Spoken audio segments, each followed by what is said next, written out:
To je Radio 1 podcast. Nova oddaja, nov gost. Tokratni šteje 70.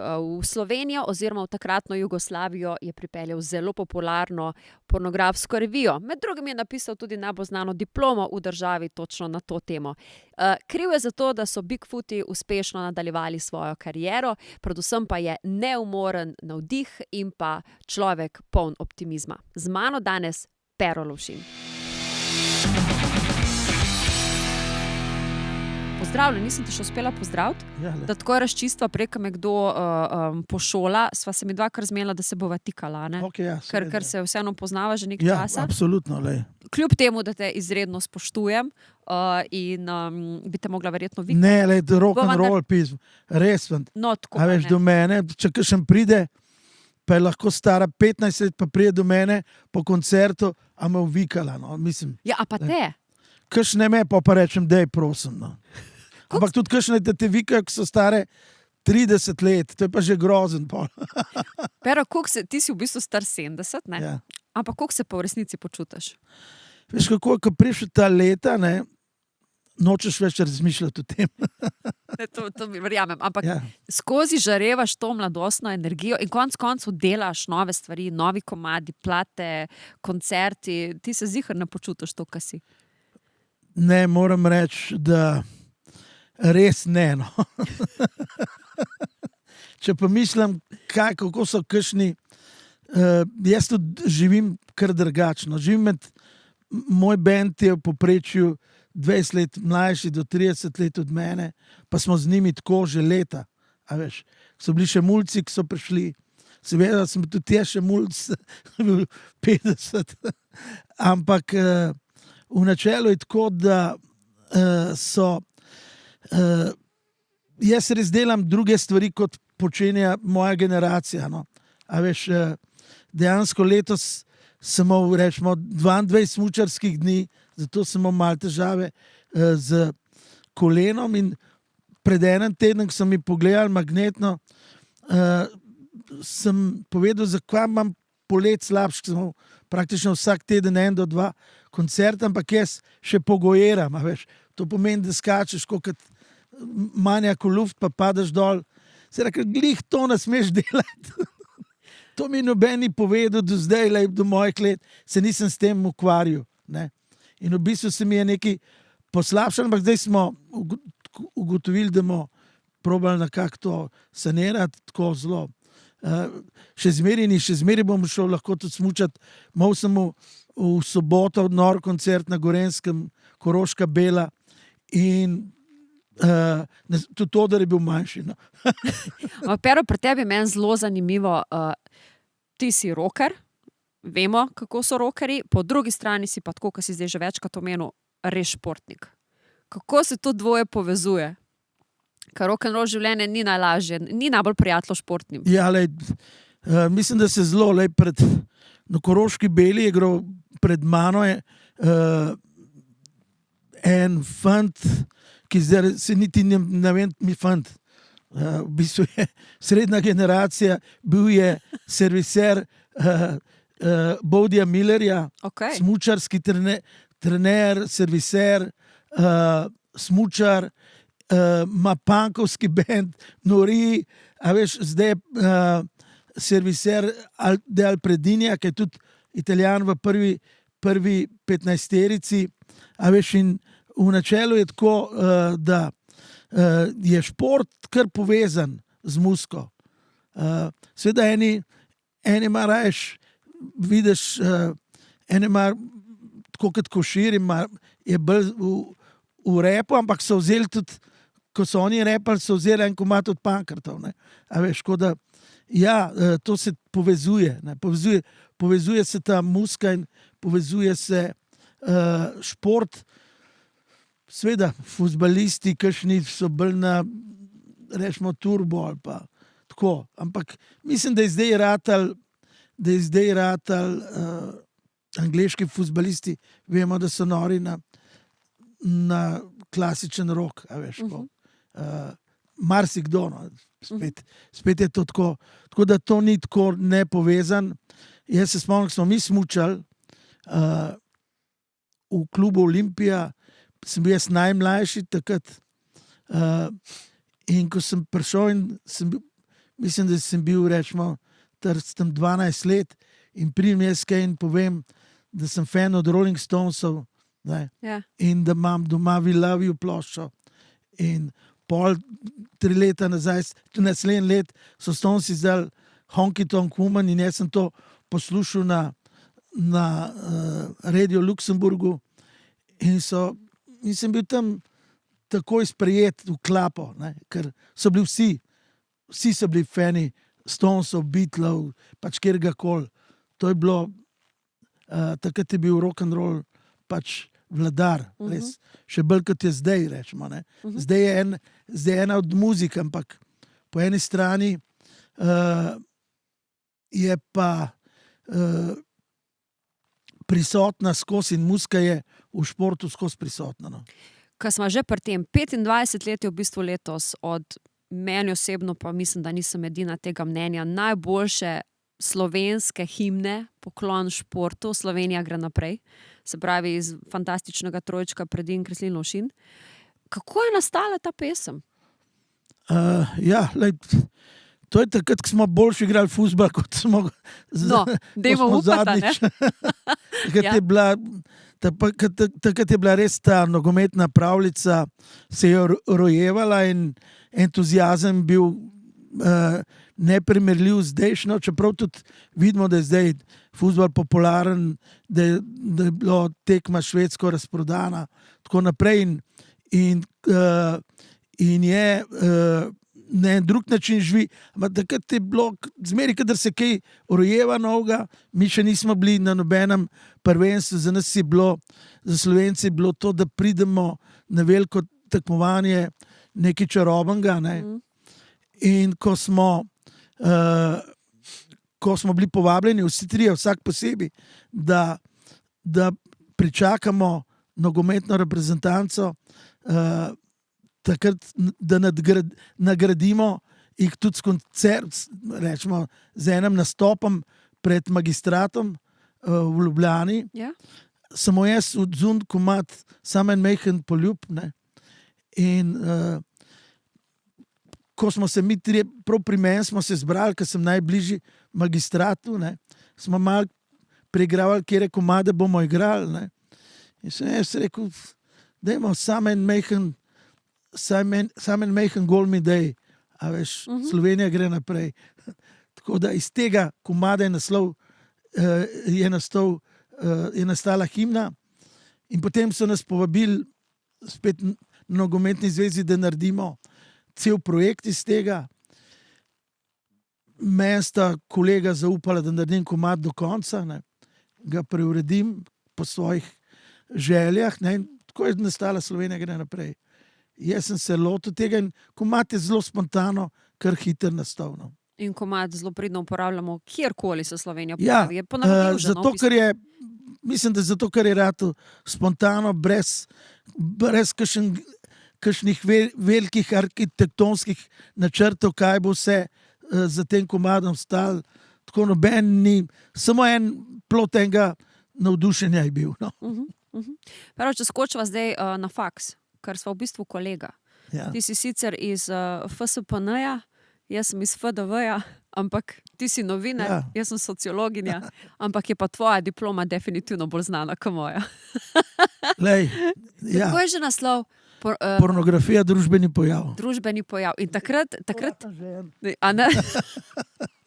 Čak, in takrat je v bistvu res bila je za naše tržišče nekaj novega, a ne? Mislim, ni se pač... Ne, šlo se za to pač mi, jaz kot punker, ne, jaz sem 3 leta pred diplomo smo ustanovili punkerte, ne, in mi smo skozi malo provocirali, seveda, in jaz kot punker na faksu, pa že tako me je ta tema zanimala, če sem čisto odkrit kot mladega fanta, je bila pornografija takrat prepovedala pri nas, ne. In mene vse, kar je bilo prepovedan, me še toliko bolj zanimalo, ne. In dejansko tudi takrat, ne, moram reči, če primerjam zdaj, je bila na neprimerno višji ravni. Zdaj to res, tako kot je marsikatera veja te potrošniške družbe je izgubila svoj pomen. In takrat je bila pa provokativna, sveža zadeva to in prepovedana pri nas. Ne. In tudi marsikaj drugod v tujini. Ne. Skandinavci so bili dosti tolerantni do tega. In meni se je zdelo zanimivo to kot tema, kot družbeni pojav opisati. Ne. In to je bila sociološka naloga, novinarsko-sociološka, komunikativna naloga, kako predstaviti pač en pojav, ki je za takratno socialistično družbo bil neprimeren, ne, in kaj je vse to, koliko je tega na trgu. Skratka, jaz sem obrednotil to pornografijo tako strani medijev, kot strani filozofije, sociologije in tako naprej. No. In je ta naloga bila res tudi kar uspešna. No. Zaradi vejc nisem dobil 10, sem dobil 9. Jaz tudi. Pač vejc, jaz nisem dal to prebrati nobenemu lektorju, nekako sem se imel občutek, da sem že kar dobro pisal. Takrat medtem sem že za Delo šport dolg let, cel študij sem delal za Delo šport in sem imel res dobre mentorje, ki so mi vejce tudi malo popravljali. Ampak moj način pisanja je tak, da jaz ločila ne uporabljam blazno rad. Tudi zato, ker se mi zdi, da včasih poanto zgubiš, če preveč. Pač to je moj način razmišljanja, ki sem ga pol tudi v svoji pesmi,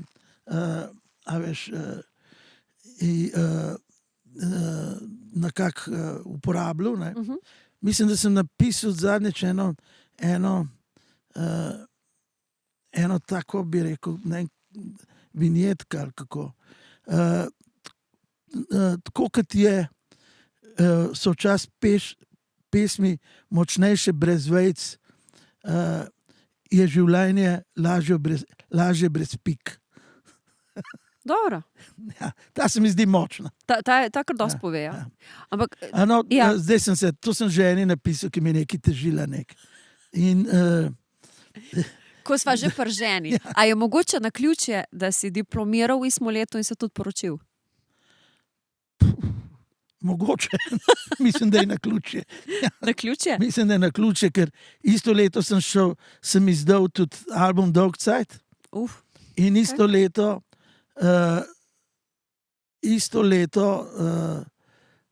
sem se poročil, ne? Ja. Naredil Dolgcajt, šel v vojsko, ne? In tudi prišel iz vojske. Na poroko. V bistvu vse sam Dolgcajt ti ni bilo. Ja, zanimivo, ne? V bistvu malo ironično. Ne? Ja, res je. Ampak je bila res, mislim, takrat, pojma nimam, pač, ne? Malo sem premlada. Kakšna je bila takrat situacija v družbi v Sloveniji, še pa Jugoslaviji? Leta 80 zame bila, mene je bilo grozno težko vojsko jeti, ne. To je bilo takrat. Že tako sem, vidiš, ko mat prvi singl moj je Mar za mer, to, jaz sem nekako pacifist po duši, nekako tudi citiram večkrat, naredil sem 15 let nazaj, neodvisno od tega sem naredil komat, ne bom šel na vojsko, na albumu Hudičev sod, kjer sem na en način hotel združiti ljudsko godbo z rokom nekako in s tem poslanstvom in narediti en album, kjer naj bi en rocker se preselil 150 let nazaj in delal komade. Tako da je tam, to je 15 komadov, ki so, vsak ima svojo temo. Ne? Mislim, da ti to takrat še ni bilo tega rade. To je 15 let nazaj album in ima kar nekaj teh uspešnic, ki zdaj hoče ljudje slišati. Rečemo. Ena taka je Novi cvet, ena taka je Ne bom šel na vojsko, ki si me posvečal mojemu staremu očetu, ki sem ga vprašal, kako je bilo, ki je bil na 2 frontah, v Galici in na Soški fronti, v Avstro-Ogrski vojski. In je rekel, kako si ti, takrat sem bil še čist pač mulo, kako je bilo, kako ste se kaj streljali, ste kakšnega počul, ne? Pa rekel, nikoli nisem streljal ljudi, zmeraj nad glavo. Nikoli, ker lahko so bili, itak so bili slonaši nasprot.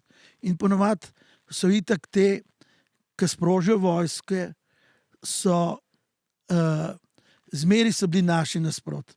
V glavnem so pustili rajo, da se strelja med sabo, oni so se pa pogovarjali o vojnah, a veš, in odločili o tem. In mislim, da je zdaj še zmeri tako. Če zmeri stava pa še slabša. In zame je bilo res težko iti v vojsko, predvsem zato, ker smo pred 77.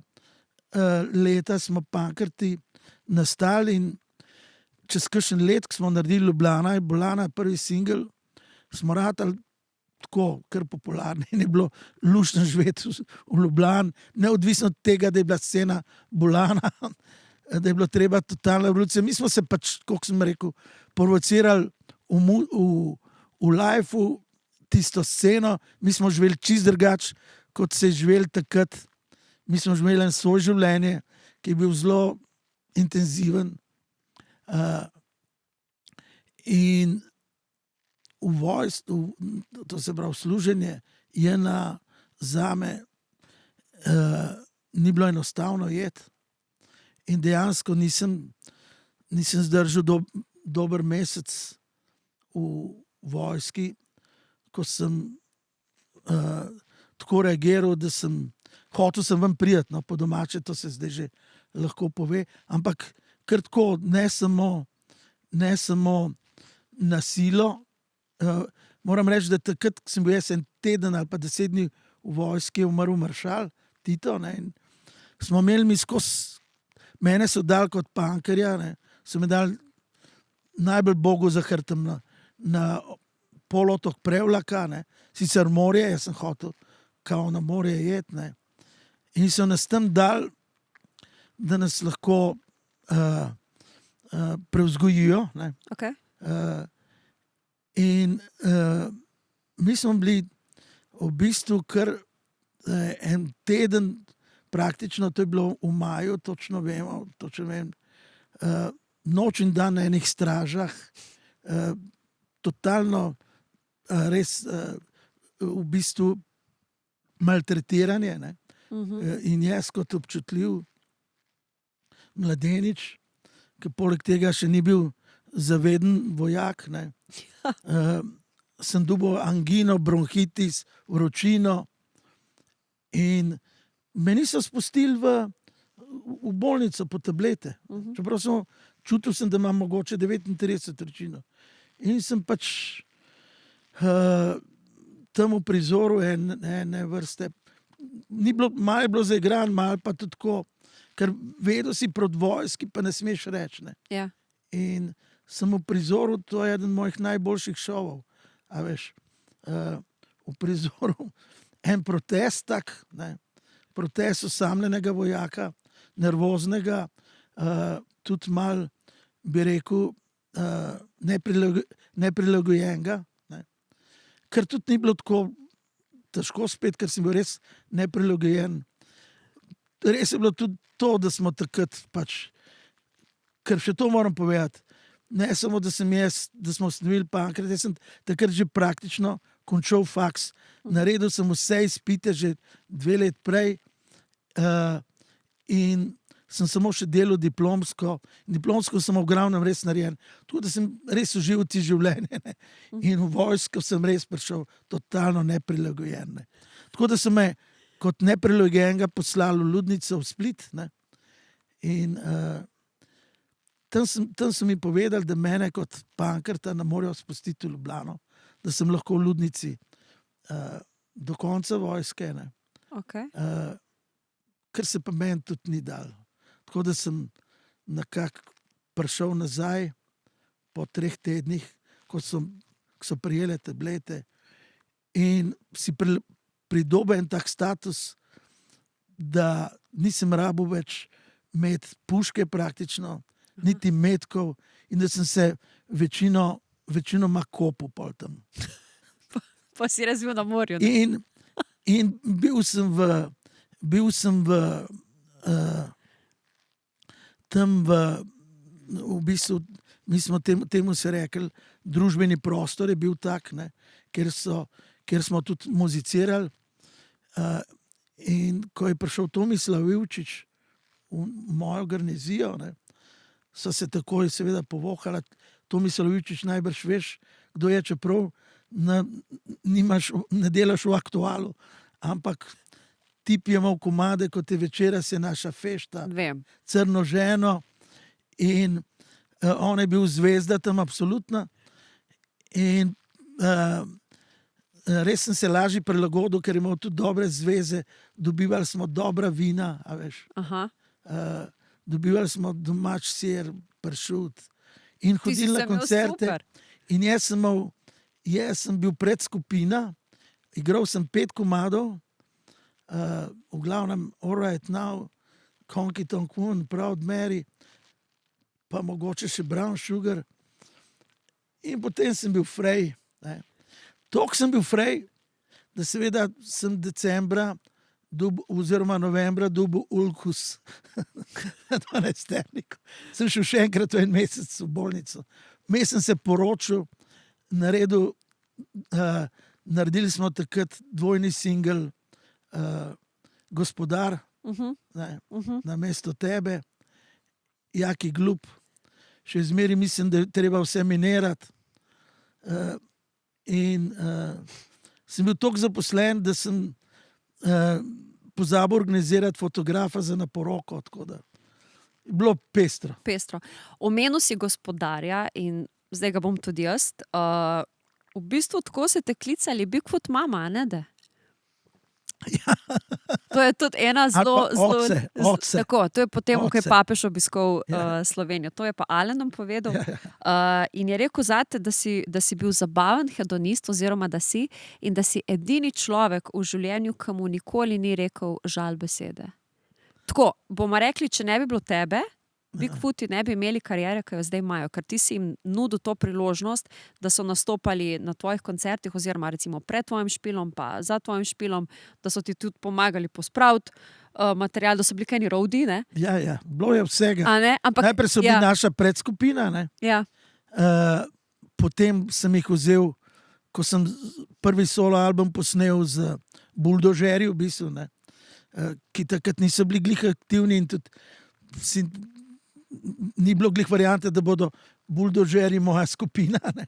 Ampak so bili to v bistvu Bigfooti plus še kitarist iz Martina Krpana, Čuček, ne? Tako da ja, smo bili res klapa, tako da ne samo zato, jaz redko kjermu rečem žal beseda kakšna, zato ker sem navajen se povohati z ljudmi. Mene je zadnjič rekla ena punca, s katero sva že dolgo časa prijatelja, da me ona najrajš povoha, a veš. In to je voh, je blazen.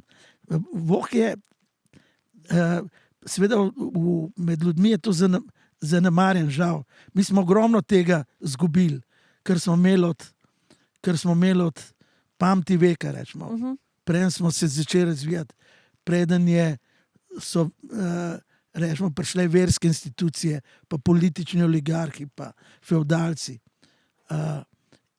In voh je v prazgodovini bil za človeka zelo pomemben.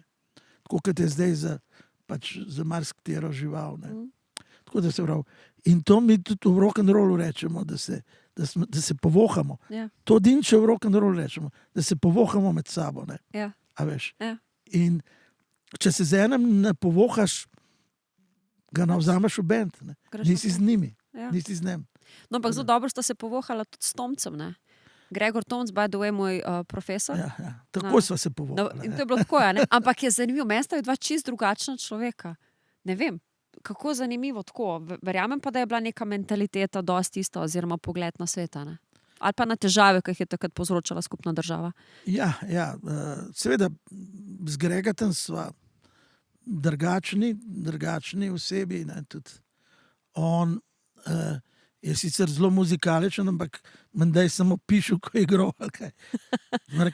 Ko sva rekla, da vam naredila band, to sva rekla, potem, ko so se prvič videla Krpano in prebrala nekaj v tajmu, ki je imel slučajno on zraven. Jaz sem ga pa zaradi nekaj drugega rabu, zaradi faksa, pri eni seminarski nalogi, so prebrala o punku, tako neki so se zabavili, zelo slabšalno govorili o tem, da je to muzika 3 akordov, samo hrup, pa pevce nič ne razumeš. Smo rekli, to je glih za nas. Ne. In jaz sem rekla, on se je spomnil ime, jaz sem rekel, jaz sem dobil nalogo, da bom band zbral. In sem rekel, kavš pa ti? Ne, jaz pa ne. Noče biti v bistvu v spredju. Ne. Čeprav seveda kot profesor izjemno dobro govori. Ne. Ja. Zelo zanimivo predavanje imajo. Ja, in je, ampak kar se tiče podra, se pa rajš od zadaj suku. Strici z ozadja. Ja, in tudi tekste sva imela midva, sva si jih delila tako, vsake pa nesel svoje in kakšne sva rekla, tole glihni, kakšnega sva pa skupaj dodelala in to takole. Na kol ni bil problem. In tudi en si nekaj izmislil, a je v redu to, pol smo naredila načrt za naslednjo ploščo. Ja, tako, skratka, rabila sva pol ure, pa so vse v bistvu dogovorila. No. Zakaj si bil ti Perči Gnus? To sem si sam dal. Zakaj?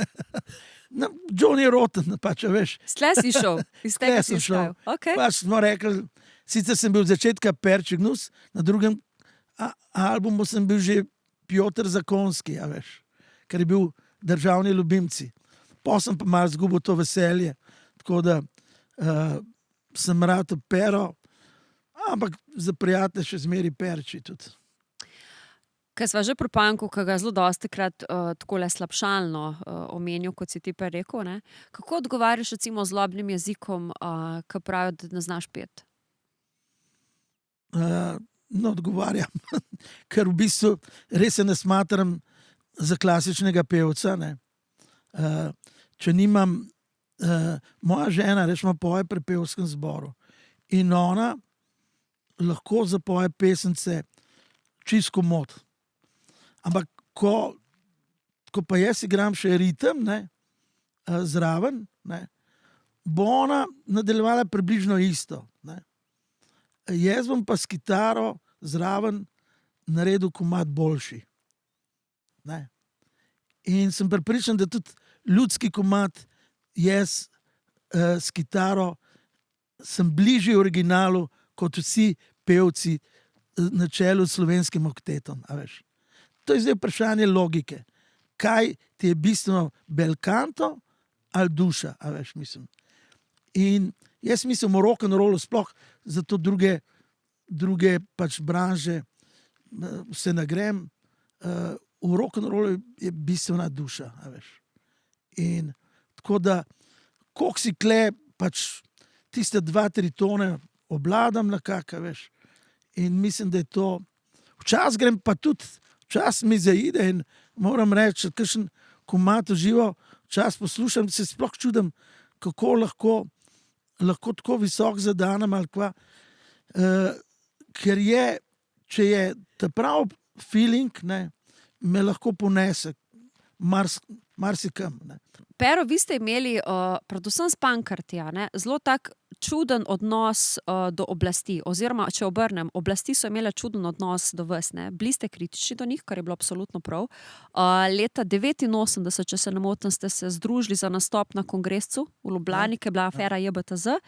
Ampak v enem intervjuju si pa rekel, da vas niso nikoli povabili niti na eno državno proslavo in niti na pirno, konec koncev. Tako da pomagali ste, ampak ko so vas odrabili, so vas enostavno prežvečili in izplunili. Ja, to se zdaj vidi, če bom obrnil tako, zlasti te, ki se hvalijo, rečemo, pa lahko rečem tudi bolj ta desna opcija, ne, Ja. ki se hvali, da so oni največ naredili za samostojno Slovenijo. Ne. Te so bili takrat, ko smo mi štartali za tovariš, jaz vam ne verjamem, ali pa totalno revolucijo, v glavnem vsi komunisti na položajih. In zagrizeni komunisti, veš. Vemo tudi, eni bolj, eni manj, ampak v glavnem Marks docelo po državnih službah, profesori, vemo, kaj je bil Rupel, pač profesor na faksu, nič mu ni bilo slabega, a veš, v bistvu.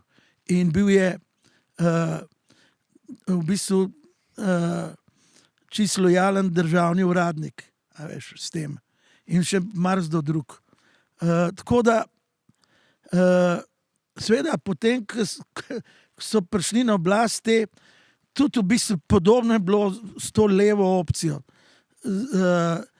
kao ZSMS-jevci ali karkoli. Ne. Te nas itak niso že takrat kaj šli videli. Ne. Ja. In za njih smo bili mi takrat tudi ene vrste ogledala. Ne. Naša pozicija je seveda pač temu primerna in to je v redu. Jaz sem zase govoril tudi provokativno, da sem socialni demokrat leta, ne vem, 83, ne, je bilo to rock and roll reč, ne. Ampak drugače se pa bolj smatram za enega salonskega anarhista. Niti nisem kot Muskonter, nimam kakšne politične afinitete do resne politike, no, bi rekel. Ampak žena mi reče, ti si tak anarhist, kako boš ti vzgajal otroke, kadar so se kaj kregali. Ne. Ja. In ja, priznam, pač, se mi zdi tudi, pač vsak ima funkcijo v življenju, je že dosti politikov ali pa dosti resnih ljudi. Mora biti tudi manj resen. Ne. Tako da, ampak še zmeri pač lahko kdaj povem svoje mnenje, kaj povemo o tem. Mislim, da je naloga rock and rolla, tako kot je bila panka, in je malo provocirati, opozarjati tudi. In mislim, da je od Chuck Berryja naprej, ko so prvič ali pa Bo Diddleya, ali pa rečemo Little Richarda, ki je res bil kralj rock and rolla, so prvič začeli skupaj gledati koncerte belci in črnci. Si predstavljate, največja demokracija vseh časov, kao Amerika, je imela tako rasno politiko, da ljudje praktično niso smeli gledati, poslušati muziko hkrati. A veš. In to se pravi, zdaj je seveda, in to je rock and roll bil prvi, ki je to bariero premagal in marsikaj drugega tudi. Vemo, slogan Make Love Not War je bil hipijevski in to je bila ena muzika, ki je mogoče zdaj tudi malo podcenjena ali pa pozabljena, ampak muzika, ki je bila protivojna, ki je pomagala, da so se Američani umaknili, potem ko so itak že izgubljali v Vietnamu. A veš, in, zdaj je pač to malo drugače, ker so prevzeli oblast posod praktično te neoliberalne elite, ki hkrati trgujejo z orožjem, so financerji vojaške industrije in tudi glasbene in estradne in zato vemo, kam vod, rečemo, kam je pripeljala Evrovizija, ki je pod nadzorom najbolj nazadnjaških sil, trenutno, a veš, ki izvajajo genocid, a veš, in tako da je meni to res to, kot sem jaz napisal, kot 15-letni mujc, komad, ki je bil ene vrste zebancija kot punker takrat, na hipijovstvo, ki ga pa zdaj bolj spoštujem, bruhajmo vsi, ker takrat se je šlo, ne, bruhajmo vsi, bruhaj tudi ti. A veš, na to mi gre zdaj ta scena. Bruhajmo, pobruhati je treba, a veš, mislim. A pa ste, glede na to, da ste vsem njim... No, skratka, da Ja. ti še odgovorim, ne. Jaz včasih malo zakompliciram, ampak tako se dogaja tudi z modernimi romani. Ja, res, skratka, nismo bili z nobenimi v žlahti, no, in še zdaj nismo ostali. Še zdaj nismo z nobenimi v žlahti. Nobeno opcijo praktično. Ampak ste šli komu Politično. tukaj nos, da pa ste vseeno dobili kakšne sankcije? Ne govorim zdaj konkretno neka položnica, ampak da se je pa kje poznalo, da ste se jim zamerili. Pač, lej, imeli smo nekaj časa v 70-ih letih policijski nadzor, čutili se je to, mene, ki zdaj eni, ko upevajo prejšnjo državo, Ja. ne, meni se tudi zdi, da za dosti ljudi bila boljša, za dosti ljudi. Jaz sem pa imel dostikrat malo neprijeten občutek, da me bolj nadzirajo kot zdaj. No. A veš, ker včasih imeli smo tudi izkušnjo to mogoče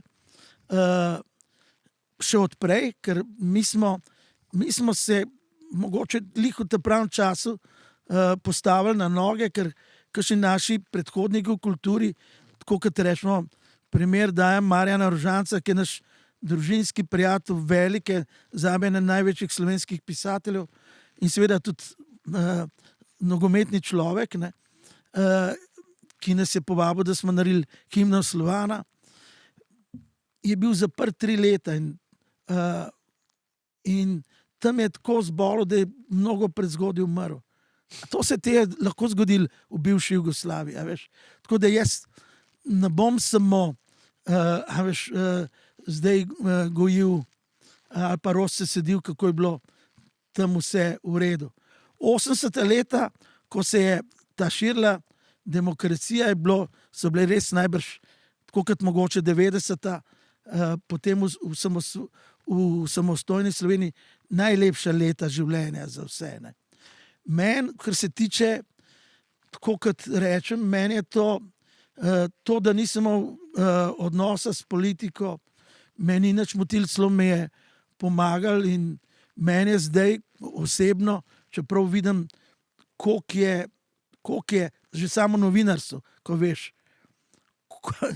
kakšen pogrom nad novinarji je doživela ta država. So doživeli novinarji, no, mislim, je povzročila, pa to ne zaradi te naše države, ampak zaradi pač tega novega družbenega reda,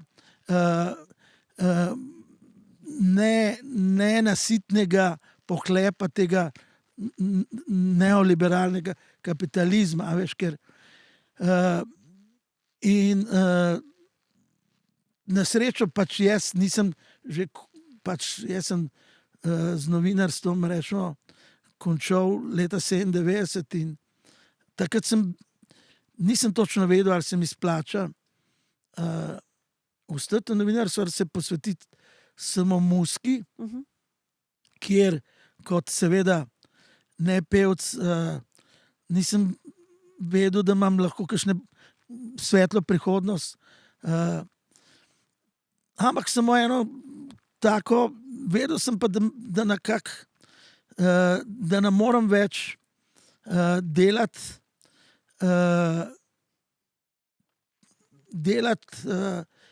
novih stvari, če bom bazlov še tam, pa če bom v bistvu razpet med več služb. No, in takrat je bilo, sem si mislil, novinar bom zmeraj lahko, ne, in bom zmeraj lahko delal, ne, ampak izkazalo se je to, da dosti odličnih novinarjev je zapustila, ali se jih odpustili, ali se je preselili, ali so šli v PR, ali karkoli. In tako da je meni muzika odprla nove možnosti in zato sem jih hvaležen še toliko bolj. Ampak eno vprašanje ne iz glasbe, kako ti je pa uspelo v takratni prostor pripeljati pornografsko revijo? Jaz sem takrat leta 89... Ki je bila zelo popularna, Ja, ne? Private, bilo, če se nam ne. tako. Jaz sem bil, rečemo, lahko na kratko povem, da sem delal različna novinarske poklice. Ne. 4 leta sem bil v bistvu v agroživilstvu kot urednik glasila Nove Brazde, ki je bilo agroživilsko. Malo tudi zato, ker sem izhajal iz družine, ker je bil moj oče agronom in sestra. Vmes sem, kot sem rekel, delal skozi na Delu Šport. Ja? In takoj, ko se tam sprostilo mesto, sem šel za 5 let na Delo Šport, kjer sem pokrival smučanje, nogomet in pač še nekaj športov. Potem sem pa dobil povabilo, ker sem pisal malo drugače kot drugi v Telex, ki je bila takrat najbolj pomembna slovenska revija. In smo Telex delali tako super pod uredništvom Staneta Trbovca, na kar so se v delu revije, ki so izdajale Telex, ugotovili, takrat se je začel pač to, čeprav še ni bila razpad Jugoslavije, da je treba vse tržati in živeti dobro in profite ustvarjati z revijam. No. In Telex so rekli, da premalo denarja prinaša, čeprav ni imel tako slabe naklade. Ja? Meni so pa rekli, so ugotovili, kaj bo največ denarja prinesel. Pornografija. In so meni rekli, ti si diplomiral, da je eno revijo naredimo. Ne. Tako sem jaz v bistvu stopil do kolega Mlakarja, sem na tem že pozabil na pornografijo. Kaj se zdaj dogaja na tem področju? On rekel, private je najboljši. Jaz sem telefoniral uredniku Miltonu Brtu, sem rekel, klele sem, jaz iz Ljubljane, Slovenija, Jugoslavija, radi bi vašo revijo izdajali oziroma naredimo en dogovor, kako bomo to naredili še za naš trg. Je rekel, ok, prid v Barcelono, se dobimo. Sem rekel, Barcelona nimamo direktno gledati, dajmo se mi dobiti na Ibizi. Ker je za teden dni je cenejško, da jaz letim preko Ciriha v Barcelono. Ja, super, se dobimo na Ibizi. Čez 1 mesec smo imeli mi že revijo. In revija je prinesla res dosti denarja. Tako da, dokler je Jugoslavija živela, smo imeli na koncu 64,000 naklade. In jaz tudi, ker sem bil nagrajen za dobro naklado, sem si takrat kupil novo Toyoto in bi lahko tega živel, pozabil na muziko, ampak hkrati sem jaz takrat naredil album Marija pomagaj in prav v Ibizi smo ga poslušali skupaj. In še Brt Milton je rekel, mater, si to je dober, kva se ti sploh še z novinarstvom ukvarjaš.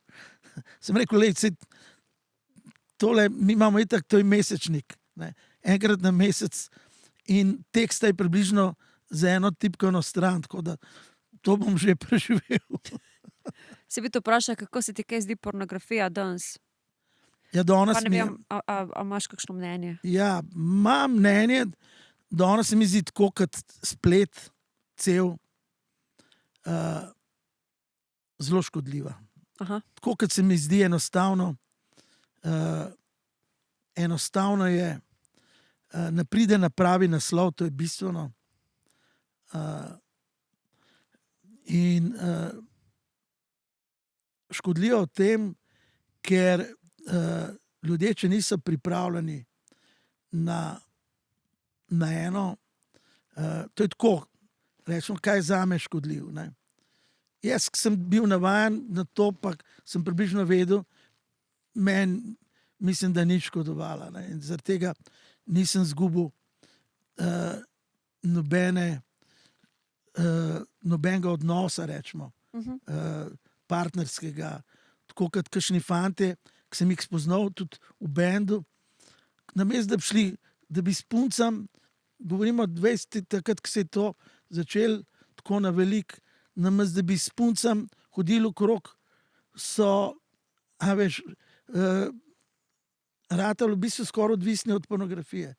Ker mi je bilo dovolj, da zvečer pogledajo, se zadovoljijo in potem delajo svoje stvari naprej, rečemo. Ne.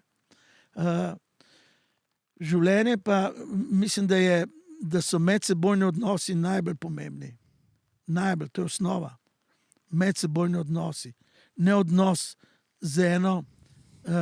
In isto jaz mislim o Facebookih, odnos v živo, govorim, ne. Odnos v živo, ne to, da boš ti prisoten preko enega medija z nekom, ne. In v tem smislu je zdaj pornografija škodljiva bila in je še, to je po eni stvari, po drugi strani, ker je med tem ratala tudi najbrž zato, ker so odzadaj isti odločevalci, ki so za show biznisom in vojaško industrijo ves ta kapital, ker je ratala zelo nasilna v bistvu. Vulgarno nasilna in nauči, rečemo, tako kot Kama Sutra, pač rečemo, naučijo širokih možnosti spolnega življenja, rečemo. Kar je v redu, ne? Ja. Kar seveda. Ne? Omenil si odnosi, koliko so pomembni. Meni je zelo fascinanten vajin odnos z ženo, z Darjo. Ja. V enem intervjuju sem prebrala, kako v bistvu dva, če kdo reče, da bo šel po svoje, pač gre, ne? Darja je tudi šla za 1 leto, pa sta se pol dobivala na zmenkih, pa jaz jo tudi na smučanje povabil. A to sta se oba tako odločila, ker to prej smo se malo pogovarjali tukaj z Niko, pismo, to morata biti oba v odnosu ker če bi bil sam eden, to ne bi šlo čez. Ja, lahko povem, kako je bilo takrat. Takrat smo živeli, hčerka se je že odselila, s sinom smo živeli. In zakaj se je moja žena odselila? Ker midva nisva pospravljala za sabo. Kdo? Jaz pa sin. To je bilo dost. To je bila osnova. Nobene druge zgodbe ni bilo. Okay. Med drugim. No. In potem živ tako, pol tako in vsaj jaz, ko mislim, mogoče mi je bila tudi malo sita najbrž, ampak ni bilo kakšne, rečemo, druge ali kaj tazga, ne? A veš, v bistvu, Ja. da bi bilo ali pa drugega, ne. In dejansko jaz sem res hodil še tudi k njej, no, imela je res en nejeten lep flat v centru Ljubljane. In ko je prišlo smučanje, sem rekel, greva smučati, je rekla, pismo, se nimam opreme. Sem šel in sem kupil res dobro bundo in hlače smučarske. In sva prav uživala, ko sva šla skupaj smučati. Pa prišla domov. Ampak šele čez pol leta. A sta pa začela pospravljati? Ne. Ampak pol je ostala in reka, to je to, Ne. ker imam. Sva. Sta. Ne, zmeri se treba kaj naučiti. In jaz sem tudi zdaj, ko pridem kam in vidim, da niso stvari, jaz sem že malo padel v to. Je lepše, če so stvari urejene, priznam. To sem se naučil. Torej, malo te je A veš. predrugačila, malo te je. Ja, ampak nekaj je tudi treba vedeti.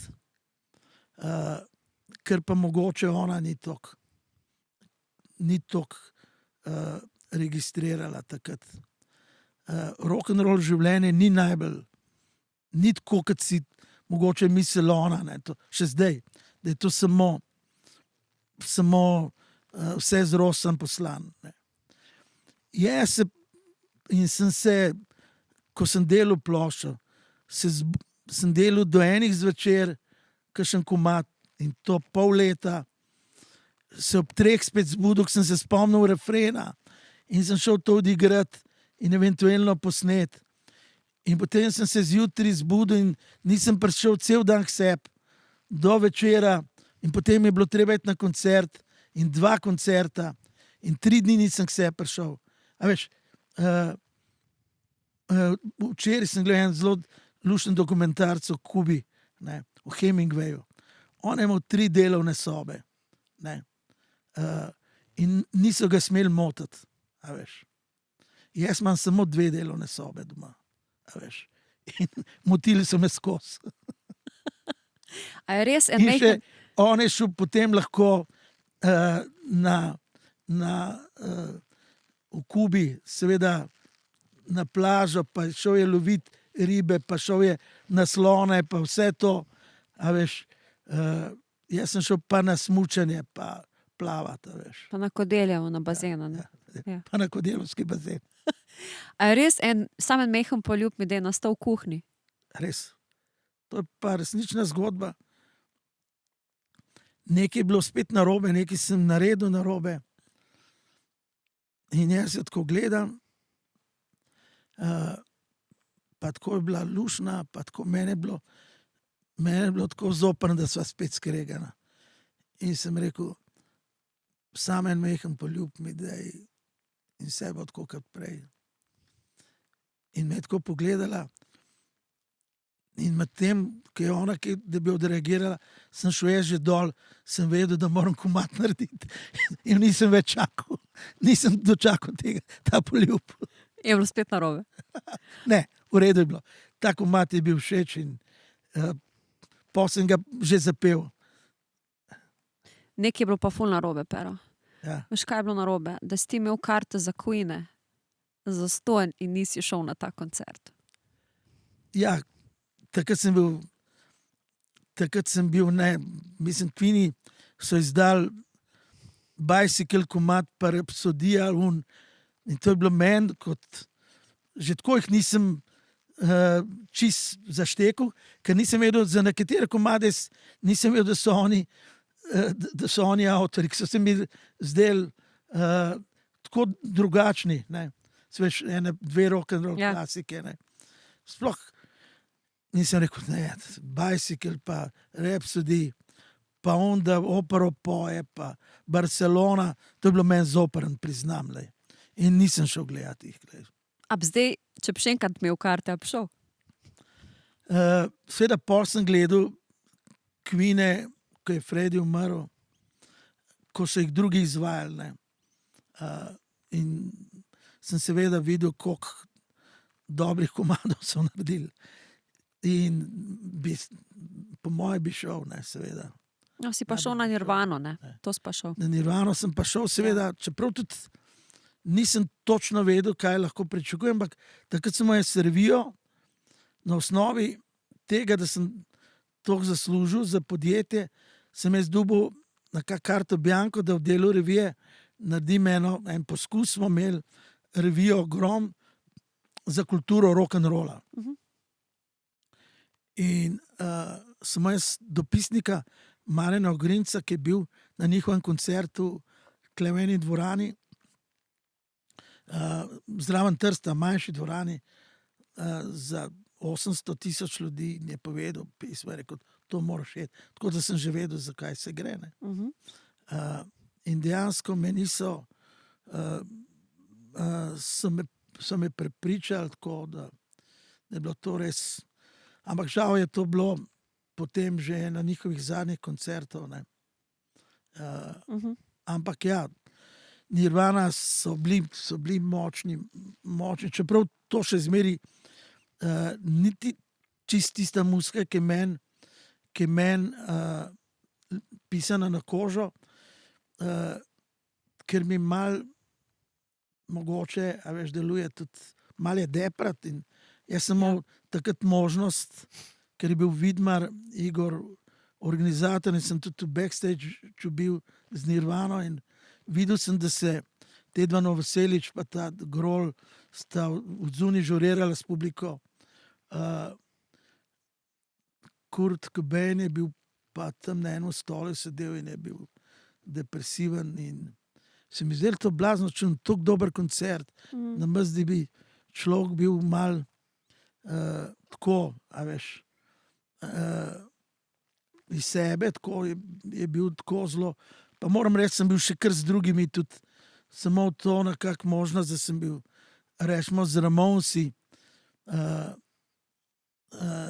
po koncertu, pa s Pistolsi, ki smo super skupaj igrali, pa vemo, kakšen je Johnny Rotten, ne malo težak, ampak to je bilo vesel, midva so se zezala, pa tako, a veš. Stranglesi smo ratali prijatelji, a veš, ko. On je pa bil malo tako. In zato, ker je ta muzika, seveda, pustimo to, tudi taka muzika mora biti in oni so naredili zgodovino. Jaz pa za sebe mislim, da če malo bolj, kot bi rekli Francozi, več joie de vivre, več veselja do življenja. No. Rabim. Pero, ti si en tak človek, ki ima veselje do življenja. Jaz te dojemam kot optimista. Najin pogovor je prišel nekako k koncu. In postavila ti bom eno vprašanje. Če bi zdaj ta Pero, ki sedi tukaj pri meni na kavču, 7 križi na hrbtu, kot bi rekli, ne, malo poetično, pisal pismo mlademu Perotu, recimo pri 25, 30 letih, kaj bi mu napisal? Veš, kako je v načelu ti takole povedal. Jaz sem zelo rad berem knjige. In včasih imam celo občutek, da bi lahko tudi kaj pisal, ker sem pa balen, sem gotovo, da je boljš pisati tekste za muziko, ker tudi je bolj funkcionalno meni, pa še muziko zraven, ki imam rad.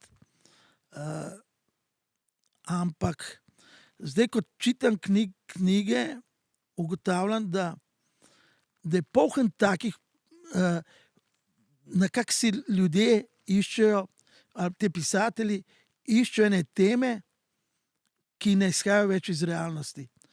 A veš? In to, da jaz pišem sebi, je totalno nerealno. Zato jaz o tem ne razmišljam. A veš, in če bi hotel o tem razmišljati, bi se lahko zdaj nekaj izmislil. Ej, stari, drž se, deli tako, kot si, ali pa pejt na, rečemo, pejt na zgodovinski faks, ker sem tudi razmišljal, da bi šel in se ukvari, tako kot moš od Agate Kristi za arheologijo, a veš, ker je tudi luštno, ampak ne bom pisal pisma. Si už napisal ampak komad? Sem ti pa napisal zdaj, sem ti pa že povedal, kaj bi eventualno napisal. Hvala ti za ta pogovor. Jaz upam, da se še vidimo kdaj na tem kavču, absolutno. Še predtem se pa vidimo na koncertu v Cankarjevem domu, ne? Ja, to seveda treba povedati. 3. oktobra si vabljena.